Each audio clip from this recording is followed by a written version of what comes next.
بسم اللہ الرحمن الرحیم۔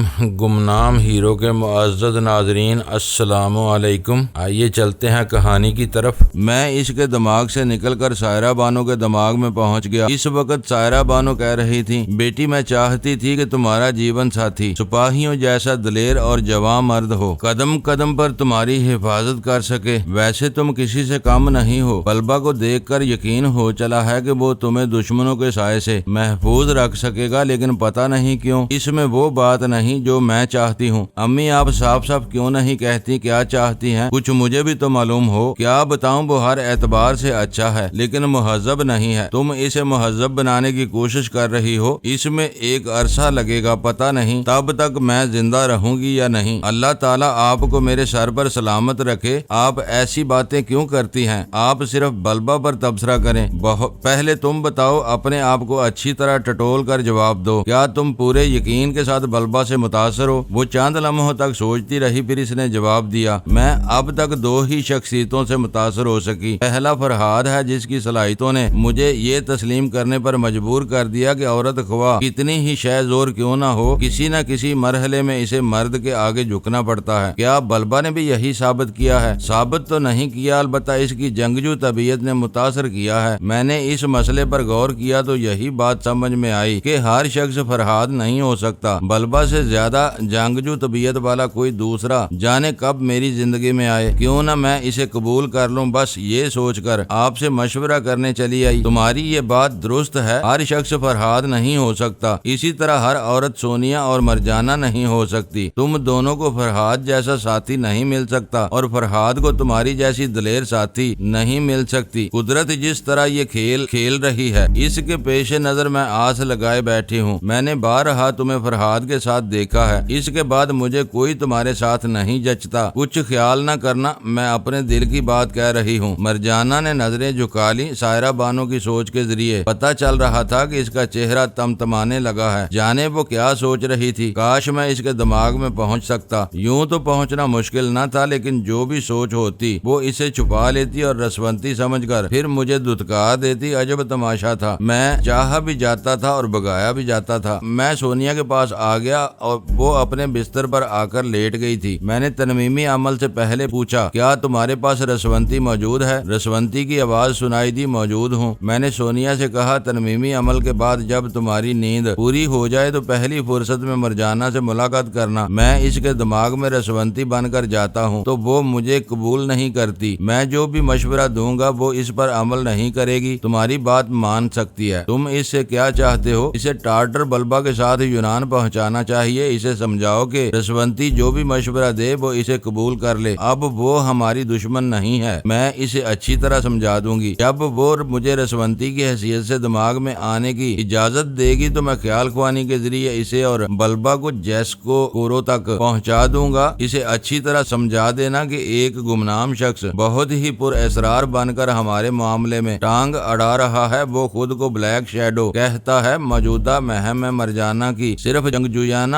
صلاحیتوں کی ہی نہیں بلکہ ذہنی صلاحیتوں کی بھی آزمائش ہے۔ اسے کسی نہ کسی طرح بلیک شیڈو تک پہنچنا ہے۔ میں اس سلسلے میں اس کی مدد کرتا رہوں گا۔ کبھی جسمانی قوتوں کا مظاہرہ کرنا پڑا یا اپالو سے ٹکر ہوئی تو بلبہ کو استعمال کیا جائے گا۔ اسے ہر بات اچھی طرح سمجھا دینا، میں سمجھا دوں گی۔ اس کے بعد میں نے سونیا پر ترمیمی عمل کیا۔ اسے معمول بنانے کے دوران اس طرح ٹرانس میں لاتا رہا کہ وہ رسونتی کی آواز سے متاثر ہوتی رہے۔ رسونتی سوچ کے ذریعے اپنا لب و لہجہ اور اپنی آواز سناتی رہی۔ جب وہ پوری طرح ٹرانس میں آ گئی تو وہ اسے ہندی کے الفاظ اور اہم فکرے ذہن نشین کرانے لگی۔ انا میریا ایک اینگلو انڈین لڑکی تھی، ماں انگریز تھی، باپ ہندوستانی تھا۔ اس رشتے سے وہ ہندوستانی تہذیب اور ہندوستانی زبان کو کسی حد تک سمجھتی تھی۔ اسی حد تک رسونتی اسے سمجھاتی رہی۔ تقریباً 2 گھنٹے بعد اس نے مجھ سے کہا، میں نے اپنا کام کر لیا ہے، اس سے زیادہ اور کیا بتاؤں، میری سمجھ میں نہیں آ رہا ہے۔ جو کچھ ذہن نشین کرا چکی ہو اتنا ہی کافی ہے۔ مزید کچھ سمجھانے کی ضرورت پیش آئے گی تو خیال خوانی کے ذریعے اسے سمجھا سکتی ہو۔ رسونتی خوش ہو رہی تھی کیونکہ میں براہ راست اس سے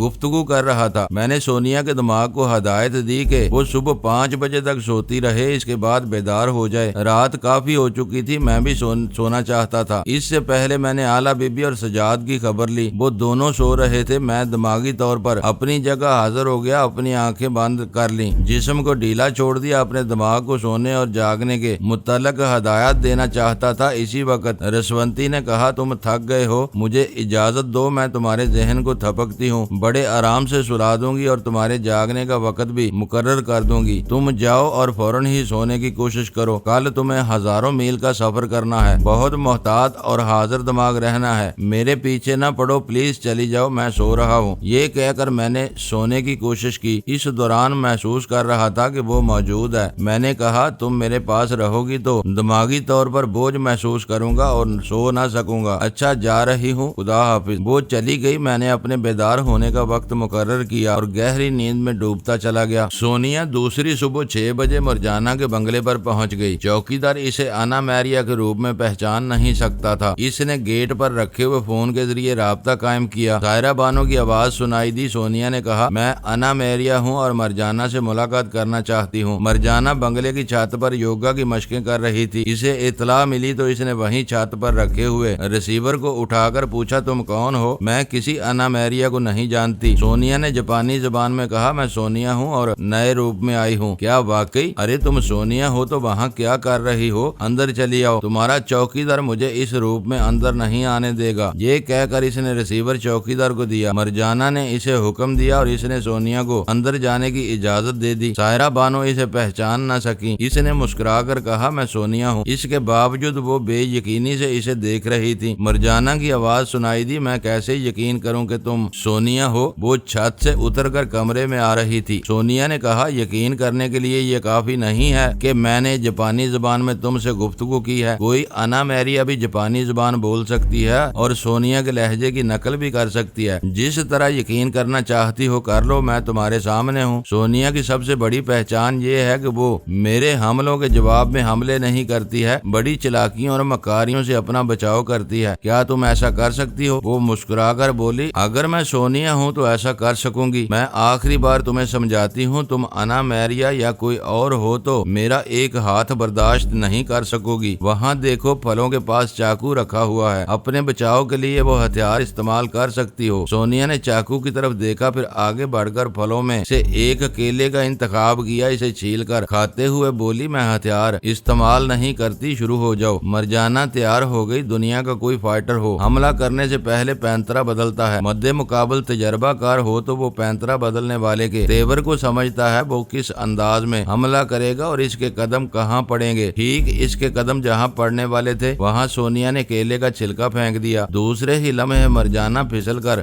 گرتی ہوئی فرش پر دور تک چلی گئی۔ ٹارٹر بلبا چھت سے اتر کر وہاں پہنچ گیا تھا۔ اس نے تالی بجاتے ہوئے کہا ایکسیلنٹ، کیا حاضر دماغی ہے اسے کہتے ہیں، لڑنے کا فن، حملہ بھی نہیں کیا اور چاروں شانے چت بھی کر دیا۔ مرجانہ فرش پر چاروں شانے چت پڑی، مسکرا رہی تھی اور تعریفی نظروں سے سونیا کی طرف دیکھ رہی تھی۔ پھر اس نے ایک ہاتھ آگے بڑھاتے ہوئے کہا میں تسلیم کرتی ہوں تم میری سونیا ہو، آؤ مجھے اٹھاؤ۔ سونیا ایک قدم ذرا آگے بڑھی، پھر یک بارگی چیخ مار کر پیچھے ہٹ گئی۔ سانپ سانپ، وہ مرجانہ کے سر کی طرف اشارہ کر رہی تھی۔ سائرہ بانو نے ممتا کے جذبے سے تڑپ کر چیخ ماری میری بچی۔ وہ اگر نہ چیختی اور اسے جلدی اٹھنے کے لیے نہ کہتی، تب بھی سانپ ایک ایسا موذی دشمن ہے جس پر جوڈو کراٹے کا اثر نہیں ہوتا، وہ تو سیدھا آ کر ڈس لیتا ہے اگر اپنا بچاؤ نہ کیا جائے۔ پلیز مسٹر ہارڈی، کیا تم سنجیدگی سے گفتگو نہیں کر سکتے؟ اب میری سمجھ میں آ رہا ہے کہ سلطانہ تمہیں کیوں ٹھوکر مار کر چلی گئی۔ تمہارے ساتھ کوئی عورت خوش نہیں رہ سکتی۔ آزمائش شرط ہے، میں اپنی تمام بدروحوں کے ساتھ مل کر وعدہ کرتا ہوں تمہیں خوش رکھوں گا۔ وہ غصے سے ناشتہ کرنے لگی، اب میری طرف نہیں دیکھ رہی تھی۔ میں نے کن آنکھیوں سے تصویر کی طرف دیکھا، لیلا کے دماغ میں جھانک کر اس کا نام معلوم کیا، پھر لقمہ چباتے ہوئے کہا میرا خیال ہے یہ ہتھیاروں کے اسمگلر کرسٹوفر میکی کی تصویر ہے۔ اس نے چونک کر دیکھا، پھر پوچھا کیا تم کرسٹوفر میکی کو جانتے ہو؟ نہیں، بس یوں ہی خیال سا آ گیا۔ دیکھو مجھ سے نہ چھپاؤ، سچ سچ بتاؤ، اسے کس طرح جانتے ہو؟ یہ بڑا مشہور اسمگلر ہے، پیرس میں دیکھا گیا ہے۔ لیلا نے اس فائل سے ایک اور تصویر نکال کر میرے آگے رکھ دی۔ اس وقت تک میں اس کا خیال پڑ چکا تھا۔ وہ بولی اب بتاؤ یہ تصویر کس کی ہے؟ میں نے اس پر ایک نظر ڈالی، پھر جواب دیا یہ کرسٹوفر میکی ہے، ہتھیاروں کا بہت بڑا اسمگلر۔ وہ حیرانی سے بولی کیا تمہارا دماغ خراب ہے؟ یہ تصویر بھی کرسٹوفر میکی کی ہے اور وہ بھی تصویر بھی کرسٹوفر میکی کی، حالانکہ دونوں چہرے مختلف ہیں، دونوں کا قد ایک جیسا نہیں ہے، جسامت بھی مختلف ہے۔ میں کب کہہ رہا ہوں کہ مختلف نہیں ہے؟ ایسی درجنوں تصویریں ہیں، درجنوں افراد ہیں جو ایک دوسرے سے مختلف ہیں، لیکن سب کے سب یہ دعویٰ کرتے ہیں کہ وہ کرسٹوفر میکی ہیں، بالکل تمہاری طرح جیسے تم دعویٰ کرتی ہو کہ لیلا ثانی ہو اور اس وقت سارا آئزک کے روپ میں میرے سامنے بیٹھی ہو۔ اس نے جلدی سے آس پاس دیکھا، پھر آہستگی سے کہا، فضول باتیں نہ کرو، کسی ملازم نے سن لیا تو؟ میں نے آس پاس اچھی طرح دیکھ لیا ہے، اس لیے راز کی بات زبان پر لا رہا ہوں، کہو تو کچھ اور راز و نیاز کی باتیں کروں۔ وہ سیدھی ہو کر کرسی پر بیٹھ گئی، بیزار ہو کر بولی، میں تمہارے آگے ہاتھ جوڑتی ہوں، سنجیدگی سے باتیں کرو، مجھے بتاؤ تم اتنے سارے لوگوں کو کیسے جانتے ہو؟ یہ سب کرسٹوفر میکی ہونے کا دعویٰ کرتے ہیں۔ کل رات جب تم مجھے میری خوابگاہ میں چھوڑ کر گئیں اور میں نے دروازے کو اندر سے بند کر لیا تو اپنی ایک بدرو کو تمہارے پاس چھوڑ دیا تاکہ وہ تمہاری مصروفیات کے بارے میں مجھے بتاتی رہے۔ تم نے اپنے ہیڈ آفس سے کرسٹوفر میکی کی یہ فائل منگوائی تاکہ اس وقت میرے سامنے اس کی تصویریں اور اس کا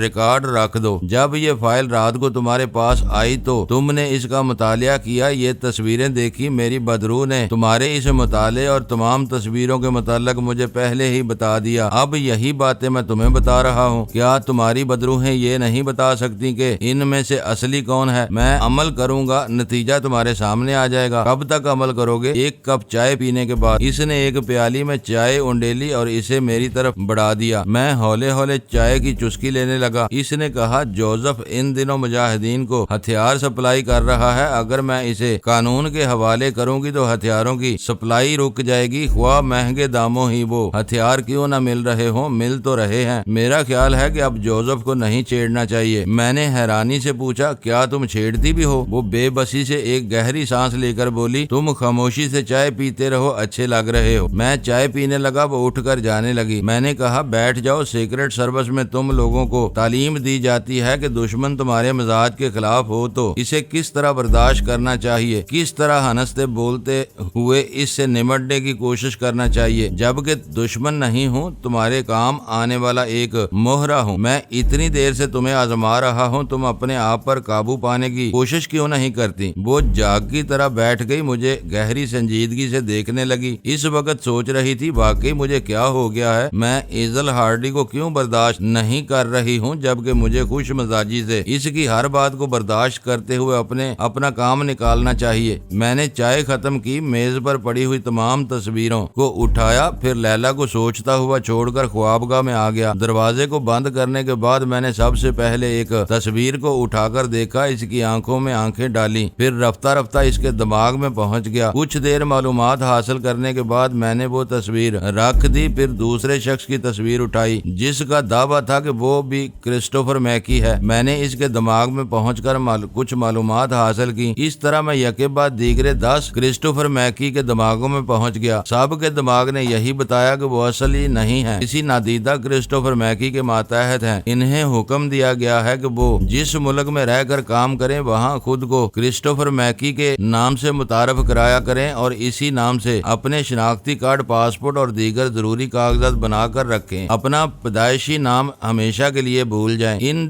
10 کرسٹوفر میکی نے جو باتیں بتائیں ان میں سے ایک دو اہم ہیں۔ ایک تو یہ کہ اصل کرسٹوفر میکی جس سے ان کا رابطہ قائم رہتا ہے وہ بیروت کا رہنے والا ہے، ان کا ہیڈ آفس بھی وہیں ہے۔ دوسری اہم بات یہ کہ ان 10 کرسٹوفر میکی سے کسی بلیک شیڈو نے رابطہ قائم کر رکھا ہے۔ بلیک شیڈو کی بات آئی تو میری دلچسپی بڑھ گئی۔ کرسٹوفر میکی کے متعلق مشہور تھا کہ وہ مختلف ممالک کے لیے ان کی ضروریات کے مطابق چیزیں اسمگل کرتا ہے یا پھر کوئی خاص معاہدہ کرے اور مال پہنچانے کے سلسلے میں اچھا خاصا معاوضہ ادا کرے تو وہ اسمگلنگ پر آمادہ ہو جاتا ہے۔ بلیک شیڈو نے ان 10 کرسٹوفر میکی سے معاہدہ کیا تھا اور طے ہوا تھا کہ اگر وہ فرحاد علی تیمور کے ہم شکل تلاش کریں گے تو وہ فی ہم شکل $50,000 ادا کرے گا۔ یہ چونکا دینے والی بات تھی۔ بلیک شیڈو میرے ہم شکل کیوں تلاش کر رہا تھا؟ میری سمجھ میں یہی بات آ رہی تھی کہ ادھر اللہ بی بی اور سجاد کا جو سودا ہو رہا ہے، اس سلسلے میں جب انہیں بولی دینے والوں کے حوالے کیا جائے گا تو بلیک شیڈو سجاد کو غائب کر دے گا اور اس کی جگہ میرے ہم شکل کو پہنچا دے گا۔ عجب تماشا ہو رہا تھا۔ بلیک شیڈو سجاد کو فرحاد علی تیمور سمجھ کر حاصل کرنا چاہتا تھا، اس کی جگہ فرحاد کے کسی ہم شکل کو بولی دینے والوں کے حوالے کرنا چاہتا تھا۔ ہو سکتا تھا کہ اس نے پہلے سے ہی 2-4 ہمشکل جمع کر رکھے ہوں اور اب مناسب موقع کا انتظار کر رہا ہو۔ اتنی معلومات حاصل کرنے کے بعد بلیک شیڈو اور 10 کرسٹوفر میکی کے درمیان ہونے والا معاہدہ یہ سوچنے پر مجبور کر رہا تھا کہ کیا کرسٹوفر میکی اور بلیک شیڈو ایک ہی شخص کے 2 نام ہیں؟ ہو سکتا ہے بلیک شیڈو اپنے ہی ماتحتوں کو کرسٹوفر میکی بنا کر انہیں فرہاد علی تیمور کے ہمشکل تلاش کرنے پر آمادہ کر رہا ہو، اس کے لیے فی ہمشکل $50,000 کا لالچ دے رہا ہو۔ حقیقت جو کچھ بھی ہو، اب میں کرسٹوفر میکی کو نظر انداز نہیں کر سکتا تھا۔ اپنے اسی نظریے پر قائم رہنا چاہتا تھا کہ کرسٹوفر میکی اور بلیک شیڈو 2 مختلف نام ہیں مگر وجود ایک ہے۔ میں تھوڑی دیر تک ان 10 کرسٹوفر میکی کو باری باری ٹٹولتا رہا، مزید معلومات حاصل کرتا رہا۔ اس کے بعد میں نے جوزف کی تصویر اٹھائی، پھر اس کے دماغ میں پہنچ گیا، اس کے متعلق بھی تفصیلات حاصل کرتا رہا۔ 2 گھنٹے گزر گئے۔ لیلا بے چینی سے میرا انتظار کر رہی تھی، کبھی اپنی خوابگاہ میں جا رہی تھی، کبھی میری خوابگاہ کے دروازے کے سامنے آ کر کھڑی ہو جاتی تھی، دروازے پر دستک دینا چاہتی تھی۔ اس کا خیال تھا شاید میں پھر سو گیا ہوں۔ آخر اس نے بیزار ہو کر دستک دی۔ میں نے جیسے نیند کے خمار میں ڈوب کر آواز دی، بھائی کون ہے؟ یہاں تو اچھی طرح سونے بھی نہیں دیا جاتا۔ وہ غصے سے بولی، لعنت ہے تم پر، میں 2.25 گھنٹے سے انتظار کر رہی ہوں اور تم گہری نیند سو رہے ہو۔ میں نے زوردار آواز میں جماہی لی، پھر اٹھ کر دروازے کو کھول دیا۔ وہ مجھے پیچھے کی طرف دھکا دیتے ہوئے کمرے میں آئی، میرے بستر کی طرف دیکھا، وہاں تصویریں پڑی ہوئی تھیں۔ اس نے تصویروں کو اٹھاتے ہوئے کہا، تم جھوٹے اور دھوکے باز ہو۔ مجھ سے کہا کہ بدروحوں کے ذریعے معلومات حاصل کرو گے اور یہاں آ کر سو رہے تھے۔ تم تو خواہ مخواہ ناراض ہو جاتی ہو، کیا مرچیں زیادہ کھاتی ہو؟ بکواس مت کرو، بکواس تم کر رہی ہو۔ میں جب سوتا ہوں تم میری بدروہیں اپنا کام دکھاتی ہیں، ساری معلومات حاصل ہو چکی ہے۔ وہ ایک دم سے ٹھنڈی پڑ گئی۔ اس نے پوچھا، کیا واقعی؟ جاؤ، ہم نہیں بولتے۔ میں منہ پھیر کر کھڑا ہو گیا۔ وہ یک بیک ہنسنے لگی۔ تم کمال کے آدمی ہو، غصہ بھی دلاتے ہو اور ہنساتے بھی ہو۔ یہ کہتے ہی اس نے چونک کر میرے سوٹ کو بغور دیکھا، اس میں کہیں شکن نہیں تھی۔ اس سے ظاہر ہوتا تھا کہ میں اب تک بیٹھا ہوا تھا، نیند میں نہیں تھا۔ میں نے مسکرا کر اسے دیکھتے ہوئے پوچھا، عقل آ گئی؟ یہودیوں کو سیکرٹ سروس میں تمہاری جیسی بیوقوف لڑکیاں ہوتی ہیں۔ کوئی کہہ دے کہ کوا کان لے گیا ہے تو اپنے کان کو بھول کر کوے کو دیکھا جاتا ہے۔ تم سے کہا گیا کہ میں سو رہا ہوں، تم نے یقین کر لیا۔ اگر ذرا بھی عقل ہوتی تو میرے سوٹ کو اور میرے حلیوں کو دیکھ کر ہی معلوم کر لیتی۔ وہ ندامت سے بولی، سوری، میں دراصل ایسی نہیں ہوں۔ تم یہاں خوابگاہ میں آئے تو میں وہاں بیٹھ کر اپنا تجزیہ کرتی رہی۔ مجھ میں چڑچڑا پن کیوں پیدا ہو گیا ہے؟ تب ایک بات سمجھ میں آئی، آج تک مجھ سے کسی نے عشق کا اظہار نہیں کیا۔ زندگی میں پہلی بار تم نے ایسی باتیں کہہ دی جو سراسر میرے مزاج کے خلاف تھی۔ میں کبھی کسی کو آئیڈیل بنانے کے متعلق سوچ ہی نہیں سکتی۔ اگر میں فرہاد کو آئیڈیل کہتی ہوں تو اس کا مطلب ہرگز یہ نہیں ہے کہ میں اس سے محبت کرتی ہوں۔ لیلا، میں تمہیں یہی سمجھانا چاہتا ہوں، جو بات تمہارے مزاج کے بالکل خلاف ہو، اسے برداشت کرنا سیکھ لو تو ایک کامیاب سیکرٹ ایجنٹ بن سکتی ہو، ورنہ میں تو دوست ہوں۔ مجھ جیسے بہتیرے چلاک دشمن اور دوست تمہاری زندگی میں آئیں گے جو تمہارے مزاج کے خلاف تمہیں بھڑکائیں گے اور تم غصے کی حالت میں اپنی حاضر دماغی بھول جایا کرو گی۔ زندگی کے ہر مرحلے پر اور خصوصاً اپنے مقابل کے سامنے حاضر دماغ رہنے کے لیے ضروری ہے اپنے دماغ کو ٹھنڈا رکھا جائے، ہر وہ بات برداشت کی جائے جو برداشت نہ ہو سکے۔ آؤ ہم ڈرائنگ روم میں چل کر باتیں کریں، وہاں میں تمہیں جوزف وغیرہ کے متعلق بتاؤں گا۔ وہ چپ چاپ میرے پیچھے چلی آئی۔ میں ڈرائنگ روم میں پہنچ کر ایک صوفے پر بیٹھ گیا۔ وہ کھڑی رہی۔ میں نے کہا، بیٹھ جاؤ۔ وہ ایک صوفے کے ہتھے پر بیٹھتے ہوئے بولی، مجھے یوں لگتا ہے جیسے تم مجھے میرے دماغ کی اور میری نفسیات کی گہرائیوں تک جانتے اور سمجھتے ہو اور مذاق ہی مذاق میں مجھے بہت کچھ سمجھا رہے ہو۔ بھلا تمہیں مجھ سے کیا دلچسپی ہو سکتی ہے کہ تم مجھے ایک مکمل سیکرٹ ایجنٹ کی حیثیت سے دیکھو، لیکن تمہاری دلچسپی میں خلوص ہے، ایسی محبت ہے جو ایک استاد کو اپنے شاگرد سے ہوتی ہے۔ تم مجھے کچھ بنانا اور سنوارنا چاہتے ہو، کیا میں غلط سمجھ رہی ہوں؟ تم سمجھدار ہو، بھلا غلط کیسے سمجھ سکتی ہو؟ اب جوزف کے متعلق سنو، مجھے وہ جگہ معلوم ہے جہاں وہ تمام ہتھیار چھپا کر رکھتا ہے، یعنی ہم جب چاہیں وہاں سے تمام ہتھیار سمیٹ کر مجاہدین تک پہنچا سکتے ہیں، یا مجاہدین کو ہی اس جگہ کا پتہ بتا کر تمام ہتھیار غائب کر سکتے ہیں۔ یہ کام تو بہت آسان ہے، تم بتاؤ کیا ہونا چاہیے؟ میرے سوال پر اس نے چونک کر مجھے دیکھا، پھر کہا، میں سمجھ گئی تم میری ذہانت کا امتحان لے رہے ہو۔ ذرا ذرا 1 منٹ۔ اس نے چند لمحوں تک سوچا، پھر کہا جہاں ہتھیار چھپا کر رکھے گئے ہیں انہیں وہیں رہنا چاہیے، ہم وہ سب کچھ ایک بار سمیٹ کر لے جا سکتے ہیں، دوسری بار وہ جگہ بدل دے گا، تم ساتھ رہو گے تو ہمیں دوسری جگہ کا بھی علم ہو جائے گا، لیکن ہمیشہ تمہارا ساتھ نہیں رہ سکتا، لہٰذا ایسا طریقہ کار اختیار کرنا چاہیے جس کے ذریعے آئندہ بھی جوزف کو کمزور بنا کر اس سے فائدہ اٹھایا جا سکے۔ شاباش، اسی لائن پر سوچو۔ وہ چٹکی بجا کر بولی، سوچنے کے لیے رہ کیا گیا ہے؟ کوئی گمنام ہستی جوزف کے دماغ میں یہ بات بٹھا دے کہ وہ اس راز سے واقف ہے، اس کا مال کہاں چھپایا جاتا ہے، وہ کس طرح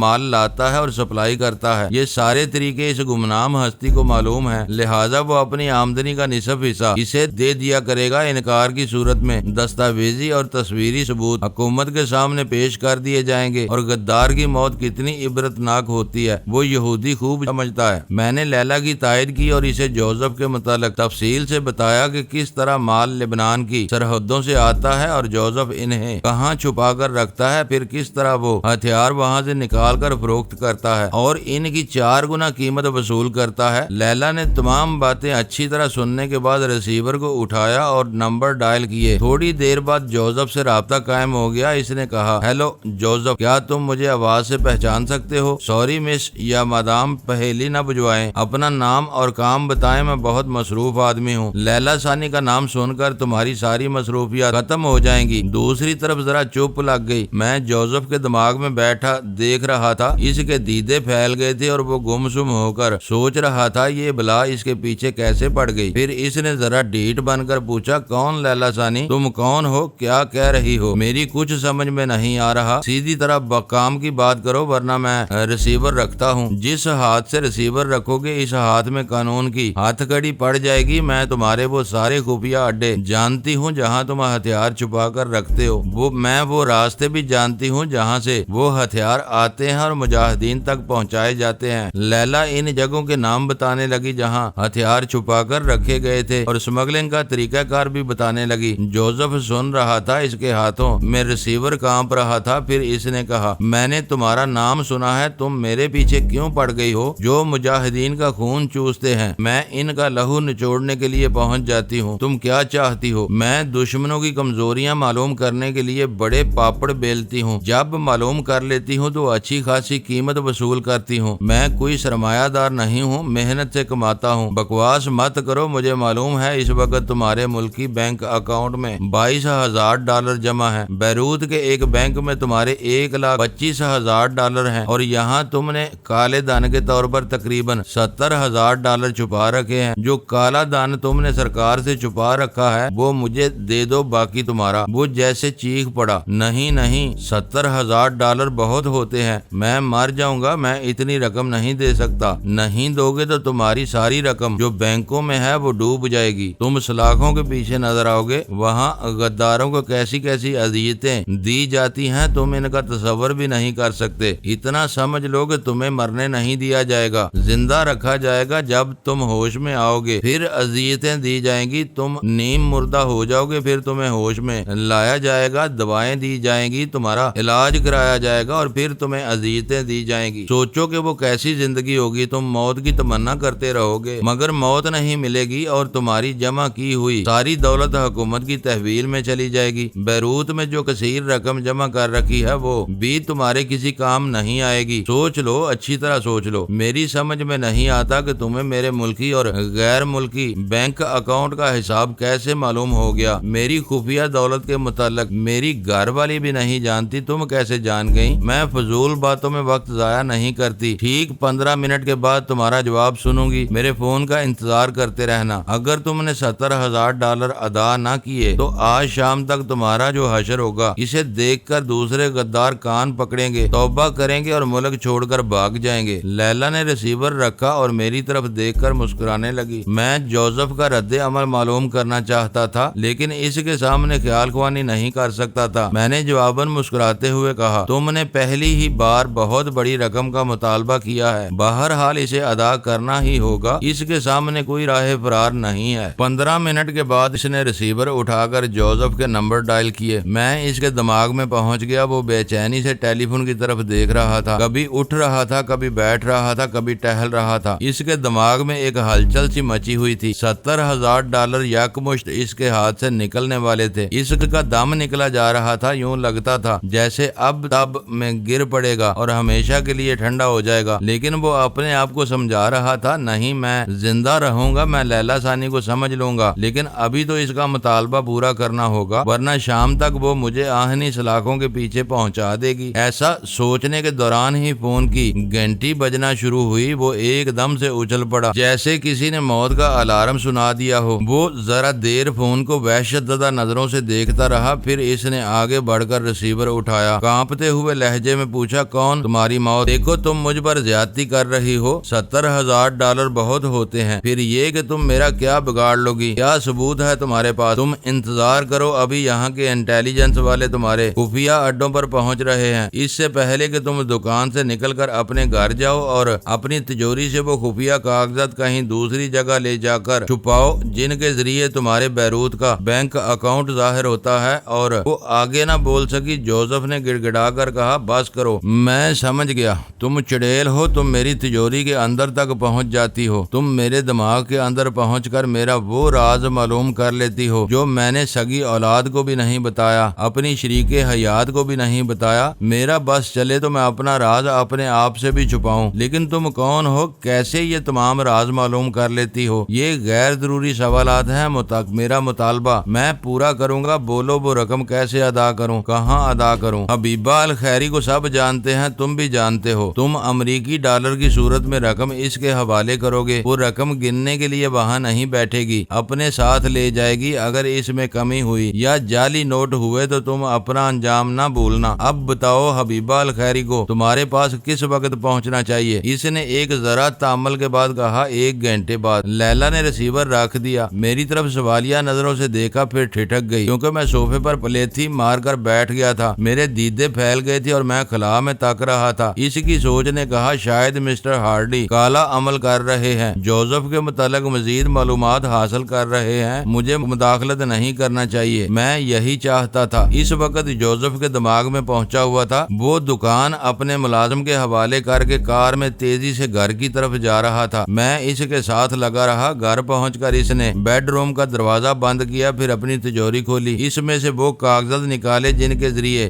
بیروت کا بینک اکاؤنٹ ظاہر ہو سکتا تھا۔ اس نے تجوری کو بند کیا، اس کے بعد اپنے پلنگ کے پاس آ کر فرش پر بیٹھ گیا۔ سرہانے جہاں تکیہ رہتا تھا ٹھیک اس کے نیچے ایک بٹن تھا، اس نے بٹن کو دبایا، پلنگ کے نیچے سے ایک چھوٹی سی دراز سرکتی ہوئی یوں باہر نکلی جیسے الماری کی کسی دراز کو کھولا گیا ہو، اس کے اندر بہت سے کاغذات رکھے ہوئے تھے۔ اس کی سوچ نے بتایا کہ وہاں کاغذات اور کچھ ایسی تصویریں رکھی ہیں جو اس کی ملک دشمنی کو ظاہر کرتی ہیں۔ ماضی میں بھی اس نے حکومت کے خلاف ایسے کام کیے تھے جن کا ثبوت کرسٹوفر میکی کے پاس تھا۔ اس کی چند کاپیاں اس نے پلنگ کے نیچے چھپا رکھی تھی۔ کرسٹوفر میکی نے اسے سختی سے تاکید کی تھی کہ وہ ان چیزوں کو تباہ نہ کرے، اگر تباہ کرے گا تو کرسٹوفر کے پاس جو اصل دستاویزات اور تصویروں کے نیگیٹو ہیں وہ ان کے ذریعے اس کا بانڈا پھوڑ دے گا۔ جوزف نے بینک اکاؤنٹ کے کاغذات اسی دراز میں رکھ دیے، پھر اسے پلنگ کے نیچے چھپا دیا۔ لیلا ثانی نے فون کے ذریعے اس کی جتنی خفیہ باتوں کو